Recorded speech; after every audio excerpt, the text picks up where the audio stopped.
Big names వాళ్ళు, big names, but కానీ వాళ్ళ కోసం ఎవరు వెళ్ళా. అదే ఎగ్జాక్ట్, అంటే వాళ్ళు తెలిసిన మన స్టార్స్ కాదు కదా ఫ్యాన్స్ వెళ్ళడానికి. తెలిసినా కూడా ఇప్పుడు మీరు ఫాస్ట్ అండ్ ఫ్యూరియస్ ఈ సిరీస్ ఉన్నాయి, అవును, you don't go there because of ఫలానా రాక్ ఉన్నాడు, డ్వైన్ జాన్, దానికి వెళ్ళట్లేదు మీరు. అది స్పెక్టకల్, అది వెహికల్స్, చేజెస్, యాక్షన్, ఇది అది.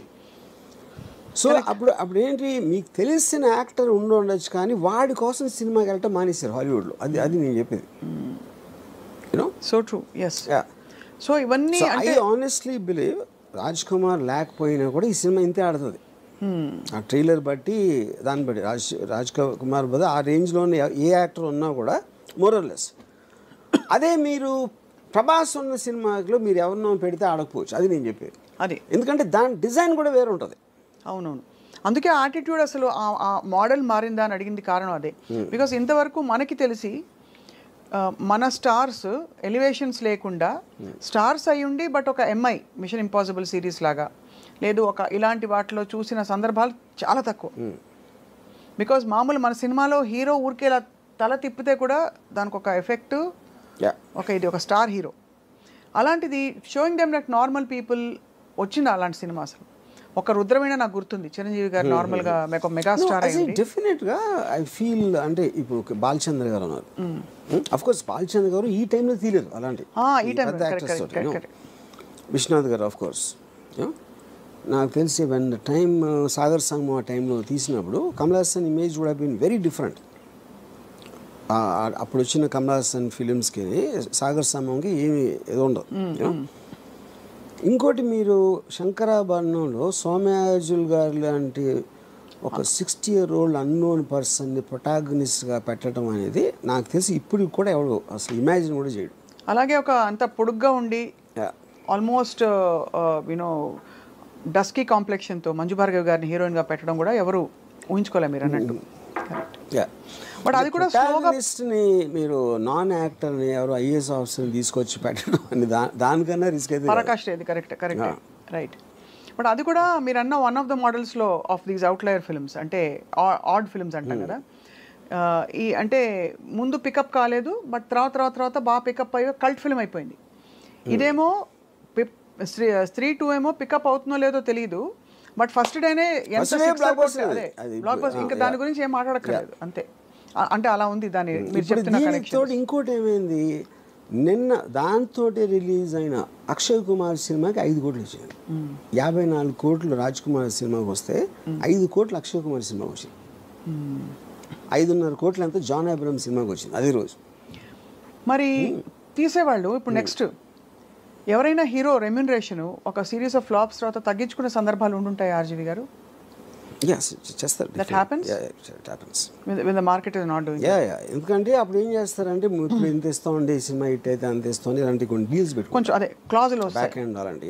The reason I asked that is because majority of this major expenses that we are talking about, ఇప్పుడు మొన్న కల్కి వచ్చింది, it was actually a feast. వినడానికి ఒక అమితాబ్ బచ్చన్ గారు, ఒక సో అండ్ సో ప్రభాస్ ఉంటే అసలు చూడొచ్చా అని, దీపిక ఇంకోవైపు. బట్ ఆ సినిమాలో ఈ స్టార్ దీనికి రెమ్యూనరేషన్స్ చాలా అయి ఉంటాయి కదా. ఇప్పుడు అలాంటి సినిమా తీసి ఒక బ్యూటిఫుల్ అటెంప్ట్ అని మంచి పేరు తెచ్చుకుని, బట్ రిటర్న్ ఆన్ ఇన్వెస్ట్మెంట్ చూసుకుంటే 500 కోట్లకి 150 ఎక్కువ రావడం బెటరా, లేదు ఇలాంటి ఒక కొత్త స్కూల్ ఆఫ్ థాట్ బయలుదేరి న్యూట్రలైజ్ చేసే ఎఫెక్ట్ బెటర్ అంటారా? ఇక్కడ ఒక డేంజర్ ఏంటంటే, అంటే అది డేంజర్ అనొచ్చు కాదు కూడా, డేంజర్ ఏంటంటే మీకు సంవత్సరానికి 150 సినిమాల్లో రేంజ్ వైజ్గా చిన్న సినిమాలు అని చెప్పుకునే 90% ఉంటాయి, దాంట్లో 90% ఫెయిల్ అవుతాయి. సో ఆ 10%లో మీ సినిమా ఉంటుందా అని తెలియదు కదా మీకు. అవును, but economy will run like that. అంతే, అది that is a fail safe.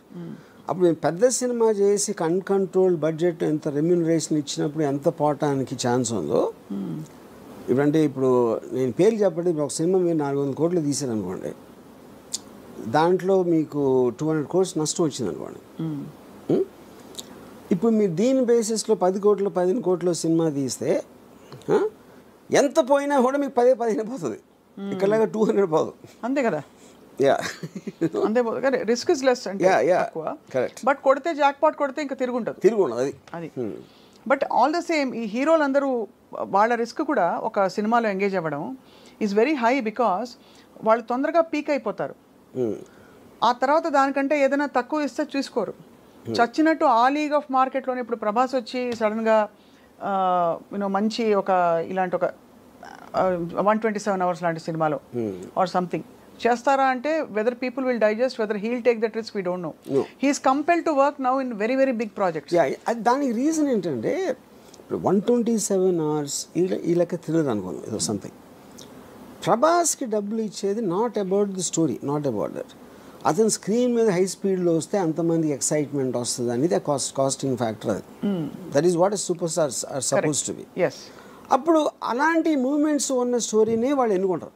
అదే వాళ్ళు వచ్చి వేరే సినిమా తీసినప్పుడు ఆమీర్ ఖాన్ ఒక్కడే చాలా తెలుగు చేస్తారు. ఆమీర్ ఖాన్ ఏం చేస్తాడంటే ఇప్పుడు ఏంటి, ఒక సపోజ్ తను గజనీ లాంటి సినిమా తీసాడు కూడా, చాలా పెద్ద హిట్ అయ్యేది. తర్వాత తను తారే జమీ పే తీస్తే తారే జమీ పేలో చూస్తారా, అది మంచి స్టోరీ, కానీ గజనీకి అలవాటు పడిన వాళ్ళు దీన్ని చూస్తారా అంటే దానికి ఆమీర్ ఖాన్ ఏం చేశాడంటే గజనీ నమ్మిన ప్రైస్లో 1/10 కమ్మాడు తారే జమీ పే. అప్పుడు ఆమీర్ ఖాన్ లాజిక్ ఏంటంటే నేను ఈ సినిమాలు కూడా చేస్తాను, కానీ ఆ ప్రైస్కి అమ్మినప్పుడు ఆ ఆడియన్స్ నేను రీచ్ అవ్వలేను, దీని ఆడియన్స్ దీనికి ఉంటారు. కరెక్ట్. అప్పుడు ఏమైంది, గజనీ కాస్ట్ 40 crores అయితే ఇది 5 crores అయింది. 5 crores అయ్యేటప్పటికి ఇది కూడా 60 చేసింది, 60 crores తారే జమీ పే. అదే ఒక 90 చేసి ఉండొచ్చు. 60 కాకపోయినా 10 చేసినా కూడా హిట్టే కదా. అప్పుడు ఏంటి, మీరు ఎంత కాస్ట్ చేశారు, ఎంత వచ్చింది చూసి 100 మంది 1000 మంది చూసారు అనుకోండి ఆ పెద్ద సినిమా, దాంట్లో 900కి నచ్చకపోవచ్చు, కానీ వాళ్ళు చూసారు, మీరు ఆ డబ్బులు అయితే మీకు వచ్చేసినాయి. ఇప్పుడు ఇక్కడేమో 100లో 90 మందికి నచ్చినాయి. అవును, కానీ ఈ సినిమా చూసే జనం ఉన్నదే 100 మంది. నేను వాళ్ళని సాటిస్ఫై చేసినా కూడా నాకు హ్యాపీ. అది ఆమీర్ ఖాన్ లెక్క. ఓహో, అంతే. అందుకని తను ఎక్స్ట్రీమ్లీ లో బడ్జెట్ ఇది వేస్తాడు, లేకపోతే వెరీ హై బడ్జెట్, రెండు. అప్పుడు వాటి డిజైన్ వేరే ఉంటుంది అంతే. Effectively ROI is better satisfied here, return on investment. ROI definitely. మీరు 40 crores సినిమా 90-80 చేయడానికి, 5 crores సినిమా 60 చేయడానికి ఎంత డిఫరెన్స్ ఉంది. పీకే గురించి కూడా అలాగే చెప్పారు. పీకే సినిమా రిలీజ్ అయినప్పుడు ఆమీర్ ఖాన్ ప్రొడ్యూస్డ్, దాని cost of production was much less than so many other films ఆ టైంలో వచ్చినవి ఆ లీగ్లో. సో బట్ ఇవన్నీ ఏంటంటే ఈ యాజ్ అన్ అనాలిసిస్ ఇదంతా హాలీవుడ్ స్టార్స్. ఇప్పుడు ఫర్ ఎగ్జాంపుల్ టామ్ హ్యాంక్స్ ఉన్నాడు, హీల్ డూ కాస్ట్ అవే, ఒకే యాక్టర్ మొత్తం ఐలాండ్లో ఒకడే ఉంటాడు, he'll do a very big budget of some other film. You know వాళ్ళు ఏంటంటే వాళ్ళంతా స్టూడియోస్ కంట్రోల్ చేస్తాయి, బయర్స్ ఉండరు. ఈ బయర్స్ మీడియేషన్ లెవెల్లో ప్రైసెస్ అనేది ఇది అయిపోతుంది. అప్పుడు PVR జానేతు జానేనా సినిమా, అదే ఒక 5 కోట్ల సినిమా, ఆమీర్ ఖాన్ మేనలుడు, ఆమీర్ ఖాన్ ప్రొడ్యూస్ చేశాడు. చాలా ఆమీర్ ఖాన్ ఏం చేశాడు, అది వాళ్ళు 35 crores ఆఫర్ ఇచ్చారు కొనడానికి.